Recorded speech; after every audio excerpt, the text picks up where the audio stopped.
Un autre face-à-face s'est déroulé entre l'Iran et les États-Unis, mais cette fois au Conseil de sécurité de l'ONU.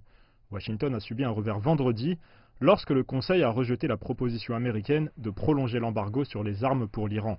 La Russie et la Chine ont voté contre la résolution et 11 membres se sont abstenus.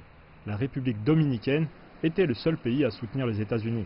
Le secrétaire d'État Mike Pompeo a qualifié la décision du Conseil d'inexcusable.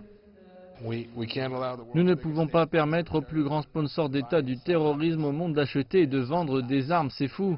Mais ce combat diplomatique est loin d'être terminé. Le président américain Donald Trump a promis d'enclencher un nouveau vote et de forcer un retour aux sanctions. L'Iran affirme que Washington a perdu le droit de le faire lorsque les États-Unis ont quitté l'accord il y a 2 ans. Téhéran a par ailleurs célébré la décision du Conseil de sécurité, la qualifiant de défaite politique et juridique pour les États-Unis. C'est la première fois que les États-Unis proposent une résolution au Conseil de sécurité de l'ONU et seule une petite nation insulaire a voté pour. Le porte-parole du ministère iranien des Affaires étrangères a tweeté « Les États-Unis n'ont jamais été aussi isolés ». Mais les tensions continuent de monter entre Téhéran et Washington.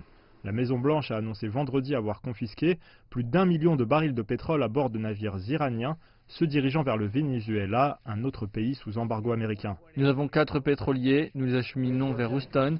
Ils n'étaient pas censés faire cela, l'Iran n'est pas censé faire ça. Alors nous avons pris une décision, nous avons saisi les pétroliers et nous les déplaçons vers Houston. Les responsables américains affirment qu'aucune force militaire n'a été utilisée dans cette opération. Les armateurs, les assureurs et les capitaines ont été menacés de sanctions s'ils ne remettaient pas leur cargaison. Téhéran a évoqué un mensonge, affirmant que ni les pétroliers ni leurs propriétaires n'étaient iraniens. De son côté, le président russe Vladimir Poutine a appelé à un sommet vidéo d'urgence pour discuter des tensions dans le Golfe. Donald Trump s'est prononcé sur sa participation. Probablement pas, non, je pense que nous allons attendre après les élections. Cela signifie qu'il faudra très certainement attendre encore des mois avant une résolution des tensions.